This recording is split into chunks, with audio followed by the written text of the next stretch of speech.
Hello, I'm Anthony David Hobbs, and as you have probably gathered, this is my review of Indiana Jones and the Last Crusade. Yeah, I've done the first two films, so I thought, come on, you've got to finish what you've started, wrap it all up nicely, do the whole trilogy, and then it's all finished. Except, of course, it isn't a trilogy anymore, is it? No, there's two more Indiana Jones films. Well, when the movie was made, I remember I was a little boy and I was quite sad that it was called The Last Crusade. Oh no, there's definitely not going to be any more. That's a shame. However, about 4 years later, I thought, wait, not necessarily. It's called The Last Crusade. And a crusade is a holy mission to find the Holy Grail. And this is the last attempt ever to get the Holy Grail. So yeah, there could be more. It's not the end of the whole saga, it's just the end of that one. So there could possibly be sequels. An interesting idea, but completely wrong. No, the makers of the film intended this to be the last ever one. Yes, there was no intention of doing any more. Except, of course, now we do have more. Well, why is that then? Well, to keep the franchise alive, it's significant because they have a sequel recently, yeah.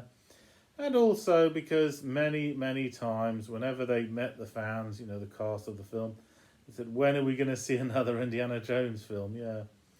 And there's all kinds of criticism. If we do any more Indiana Jones films, can we change the actors? Because the actors are too old, two of them are dead now. So yeah.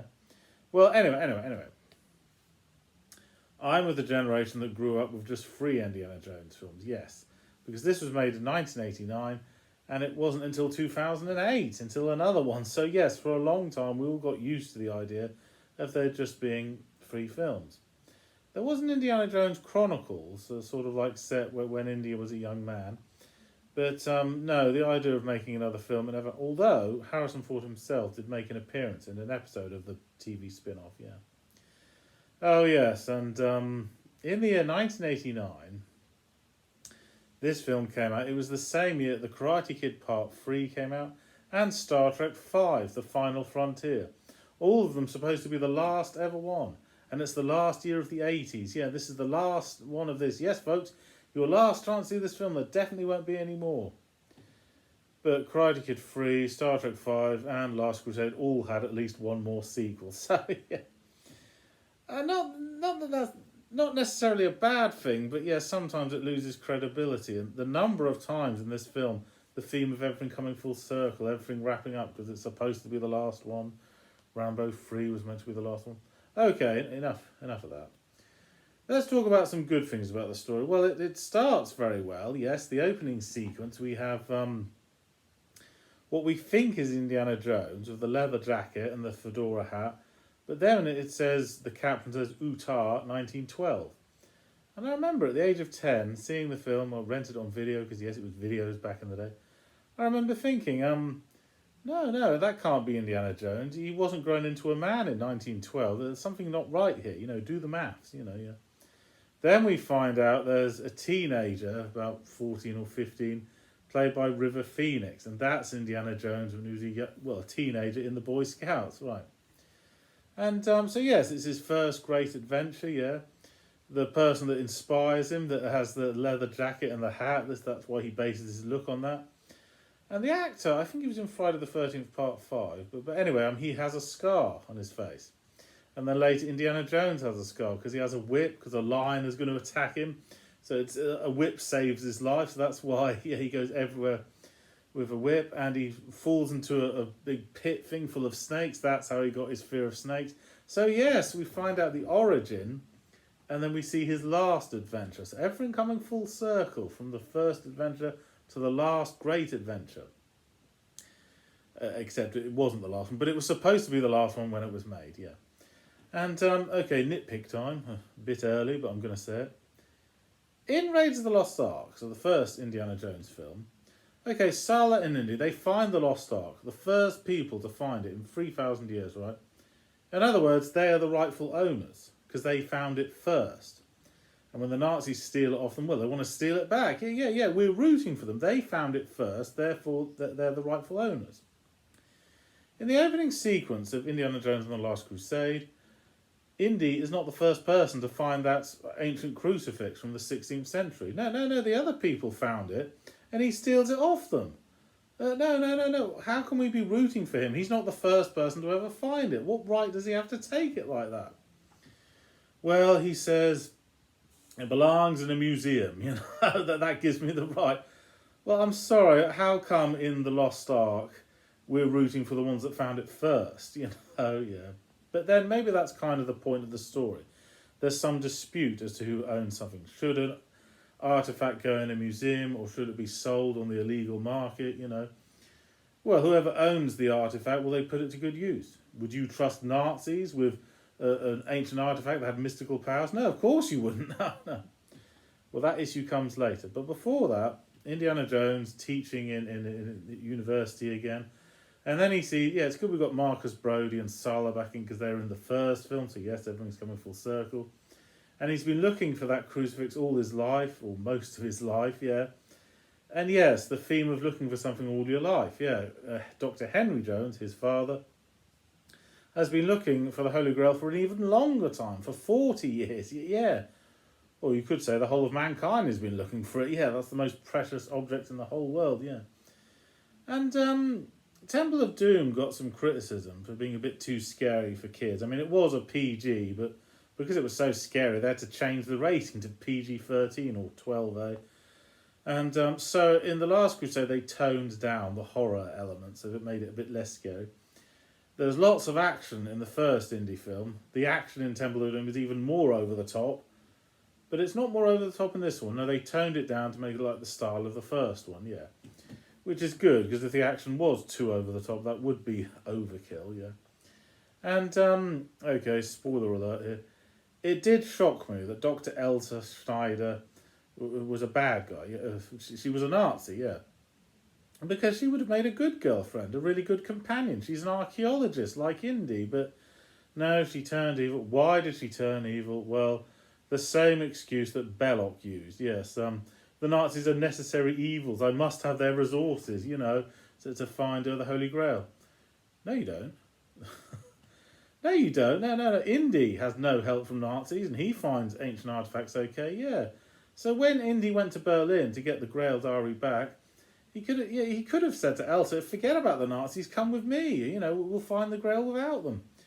But Elsa Schneider's like, no, I must have help from the Nazis, it is ultimately necessary. No, it isn't. You don't need to turn evil to get a great treasure, no. Oh yes, and a little joke that I didn't get when I was a child, but got it later. At this point in the story, Indy is disguised as a Nazi. He bumps into Hitler, as you do, in that place where they're burning all those books. And you're thinking, oh no, Hitler's going to burn that book. He assumes he's brought that book to be burnt like all the other ones, yeah. So what does Indy do? Well, he has to, pretend he's really pleased to see Hitler because he's disguised as a Nazi. Hitler, however, doesn't burn the book. He takes it off him and he assumes that Indy wants his autograph. So he signs it and then gives it back to him. So it's Hitler's vanity. Yeah, autograph, yeah. In other words, if it wasn't for Hitler's vanity, it would have been burned. But because he gave it back, he inadvertently helped Indy with his mission, yes. Yes, Adolf Hitler's vanity became his undoing, yeah. And then much later, we're in the airship with Indiana Jones and Dr. Henry Jones. And yes, he gets a bit emotional here because he has a pop at him. He says to his father, you were a terrible father. He goes, I was not a bad father, no. I didn't tell you to brush your teeth or do your homework. I left you alone and I taught you self-reliance. And then he's like, so in other words, you just left me alone and ignored me. You taught me that people that have been dead for hundreds of years were more important to you than they were me, How can you be so obsessed with archaeology? Says Indiana Jones, archaeology is like his religion, yeah. But they get along because they go on a great adventure together, learn a lot more about each other and get along fine, yeah.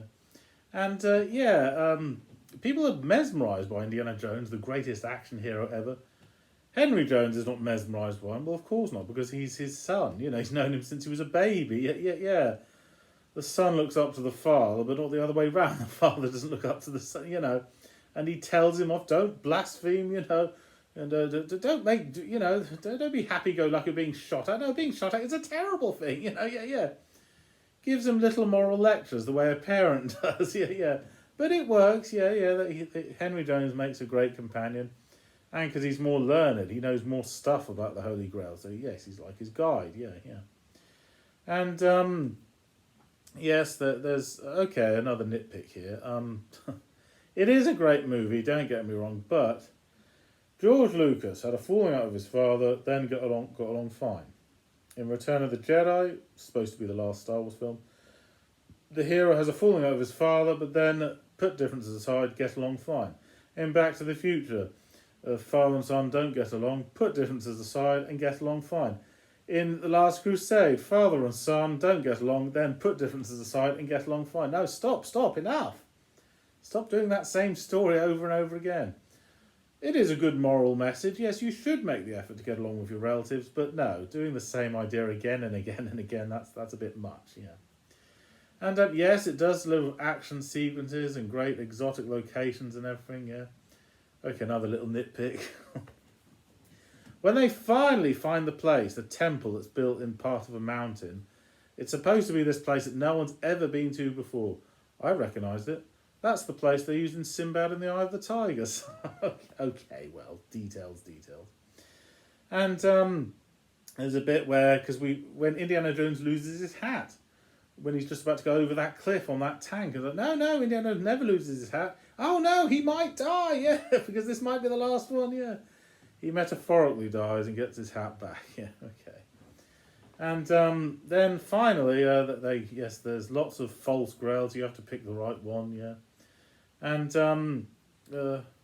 yeah, Indiana Jones, he gets the grail, but for the right reasons, not for eternal life. No, to heal his father, to save him.